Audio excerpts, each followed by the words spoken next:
So, good morning or good night, depending on where you are in the world, and welcome to another album review of the Shield Dude on a Couch. I'm your host, Hector, and today we're talking about the seventh studio album by legendary frontman from Iron Maiden, Bruce Dickinson, and his first solo album since Tyranny of Souls in 2005. So it's been a long time. So the new album is called The Mandrake Project, and it's 10 songs, 1 hour in length. And yeah, it's an album that a lot of people were expecting in the metal world because it's been a long time. So this is the album cover. So it's pretty, it's pretty standard album cover.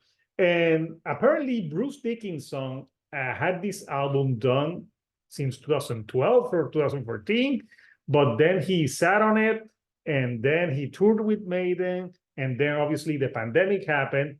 And then he reworked some of the songs. And now in 2024, these songs are seeing the light of day. So was it worth the wait? Well, I think this is an album that is going to be, I don't know. It depends on who you ask, because I've seen a lot of people praising it as his best solo work. And I have to be honest, I, I don't think this is his best solo work, in my opinion. So when I heard the first single, Afterglow of Ragnarok, I really enjoyed that single. I thought it was very strong. I thought Bruce Dickinson's vocals on it were great. And the song, after I've listened to it now for a few months, I think it's a solid song, but I don't go back to it that much. I think it's strong, but I don't know. Like after a while, it kind of like I kind of like don't listen to it as much. But yeah, it's a solid track, and I think Bruce vocally sounds pretty good for most of the track. I think there's some parts of the song that the music gets louder, and I think overshadow a little bit of Bruce's vocals on that one. But yeah, I thought it was a very promising first single. Then they released Rain on the Graves, which I think sucks. Yeah, that song, I don't know. When I listen to that song, I think like this sounds like it should have been like an Ozzy Osbourne song. First of all, I'm not a fan of Bruce Dickinson's like vocal passages where he's like talking to you, like, here I am a man and I'm telling you my story. I really think it's full of something that I'm going to rate this album a lot. Cheese. Yeah, there's a lot of cheese on that track. And I'm sorry, I think my song ate part of this cheese. So yeah, that song is cheesy and not in a good way. Even when he sings, he's like, let it rain on the grapes. I don't know. And there's like a maniacal laughter that it's very reminiscent of Ozzy. So I thought the song, after a strong first single after Glow of Ragnarok, I thought that Rain on the Graves was like, eh. So yeah, after that, I was like, yeah, I wonder what to expect from it. So he had no more singles after this. So now that the album is upon us, what of the 8 tracks that we haven't talked about? So there's a track in here that's called Eternity Has Failed, which basically is If Eternity Has Failed, part 2, from the Book of Souls of Iron Maiden. So it's almost the same track. Bruce changes some of the lyrics and some of the pacing of the song. Even on the Iron Maiden one is If Eternity Has Failed, and here is Eternity Has Failed. So is it better than that song from the Book of Souls? Because I thought that was a very good opener. I don't know. I think this one is. I felt the differences weren't that much.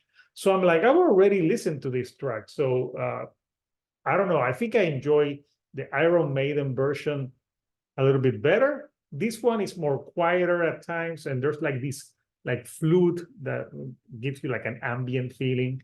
So yeah, to me, the one from the Book of Souls is superior.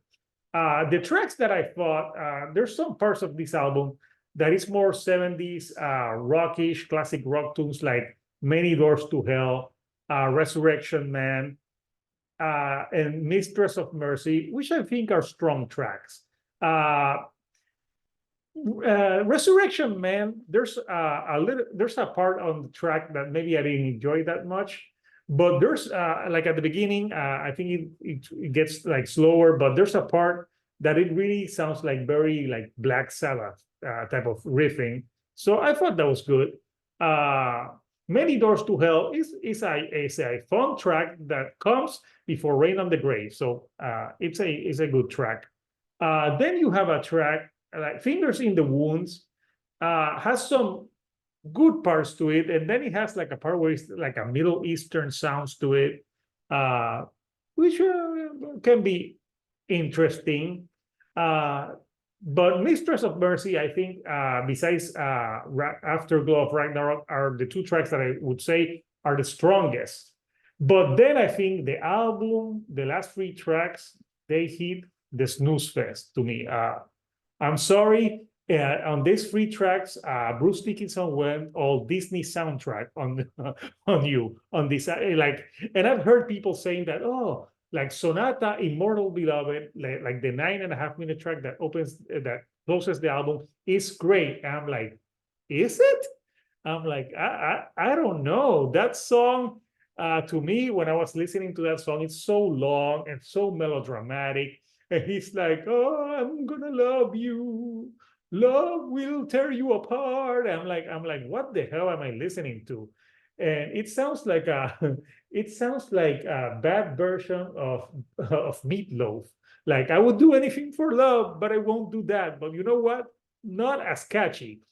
That song just plods along for 9 minutes, and it's so not interesting to me.